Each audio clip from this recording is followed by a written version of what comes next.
Olá, tudo bem? Eu sou o professor Leandro Cordioli, pesquiso e leciono nas áreas da filosofia do direito e teoria da justiça, e hoje é dia dos nossos 2 minutos de filosofia.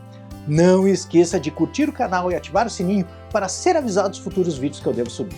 Hoje eu vou falar a respeito do silogismo jurídico, isto é, aquele método de aplicação da regra jurídica que chamamos de subsunção. Sem mais demoras, que comece o nosso reloginho. A gente poderia separar de duas formas o raciocínio jurídico.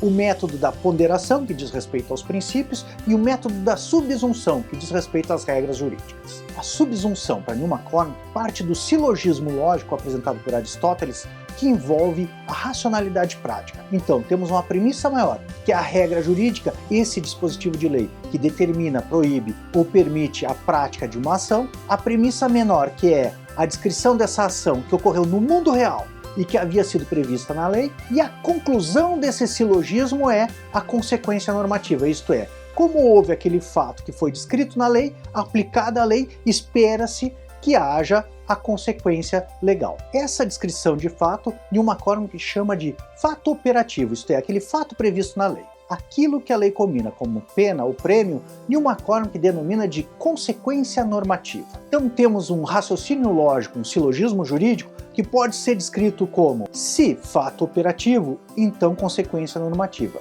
Ocorreu o fato operativo, então consequência normativa. Por exemplo, o artigo 121 do Código Penal diz que matar alguém, pena, reclusão de 6 a 20 anos. João matou Pedro. Logo, João deve ser condenado a 20 anos de reclusão. Propondo isso sob a forma do silogismo, poderíamos dizer: se matar alguém, então você pode ser condenado a uma pena de 6 a 20 anos. João matou Pedro, logo, João deve ser condenado a 20 anos de reclusão. Evidentemente, na reconstrução dessa premissa maior, há muito de interpretação e textura aberta que deve ser preenchido no momento da elaboração da norma jurídica para o caso em questão. Por outro lado, quanto à ocorrência ou não do fato operativo, há muito que se discutir também. Primeiro, há questões de enquadramento do fato operativo na premissa maior. Segundo, há questões de prova, de que não basta você dizer que João matou Pedro, você deve provar que João matou Pedro. E estes foram os nossos 2 minutos de filosofia.